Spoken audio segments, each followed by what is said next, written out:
The SpongeBob movie, Sponge on the Run, the junior novelization.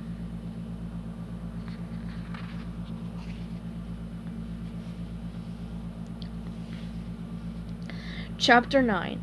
Plankton's evil laugh rang through the Krusty Krab. Ah ha ha ha ha ha ha ha! Wham! SpongeBob slammed open the front door and turned on the lights. Startled, Plankton fell off the counter, releasing his hold on the secret formula. "I knew it!" SpongeBob said.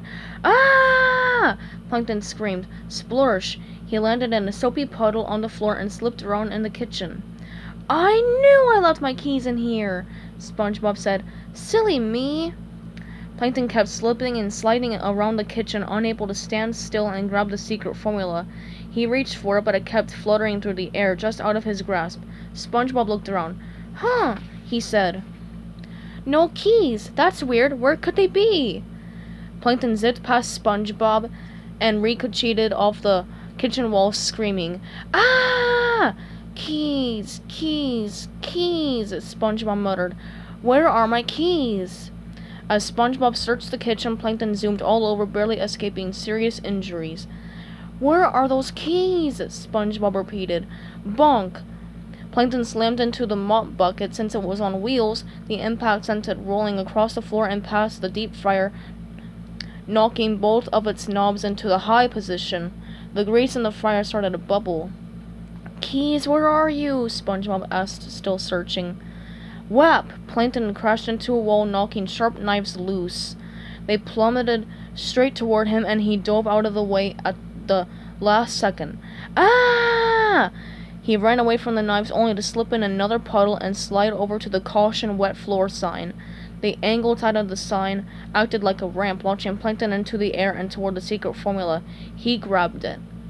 Unfortunately, he landed in the potato slicer. Whirr! It turned on, pushing Plankton toward the deep fryer. "Oh!" SpongeBob gasped. "My keys were in my pocket the whole time!" He held them up and jingled them, laughing. "Good night again, Patty." He left without seeing the secret formula drift into the sizzling hot fryer grease. The formula burst into flame, gone forever. Later that night, Plankton lay in his tiny bed in the chum bucket, recovering from his injuries. He tossed and turned, mumbling, "Why? Why? Why?" His wife Plankton said, "You've been asking that question for 20 years, Plankton." Plankton hopped out of bed. "And I still don't have the answer. No matter how ingenious my evil plan's success always slips through my fingers. Why?" "It's pretty simple, Plankton," Karen said. But before she could give her husband the answer, he interrupted, continuing his tortured musing.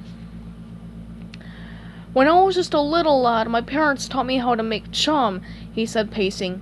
Then he tripped, landing in a pile of chum. Plop! Covered in chum, he continued to speculate on the cause of his failure.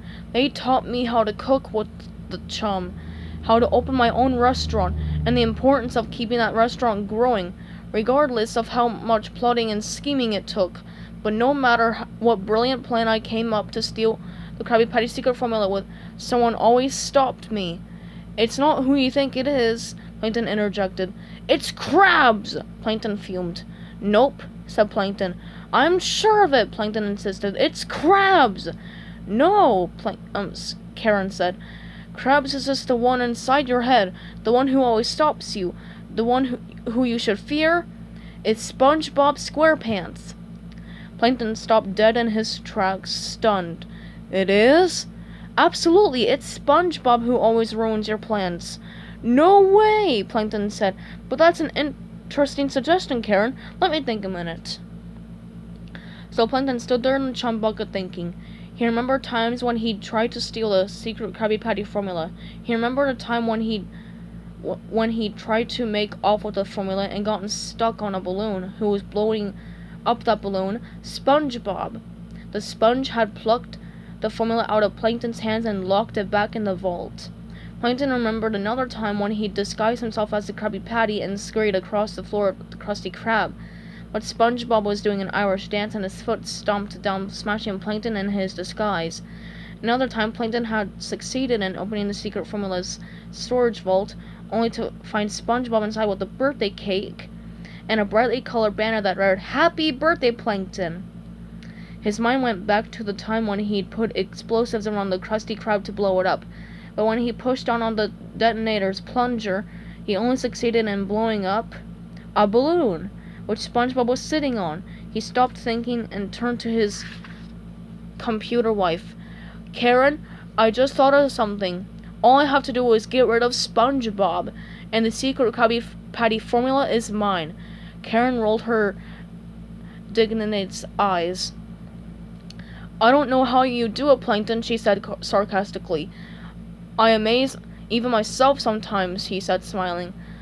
Now down to the evil plan, but first, a little orange juice to stimulate my gigantic brain. He went into the Chumbug's kitchen and headed straight for the refrigerator. He opened the door and peered in. No orange juice. Karen! He yelled. Have you seen my... He turned and saw Otto chugging all his orange juice right out of the bottle. What the? Plankton said. Karen rolled up behind him. Oh, you found Otto! Otto? Plankton asked. So cute! Karen gooshed. What's up, bro? Otto asked, offering the bottle of orange juice. Want a swig? The robot burped loudly. No thanks, Plankton said. You're fired, Otto replied.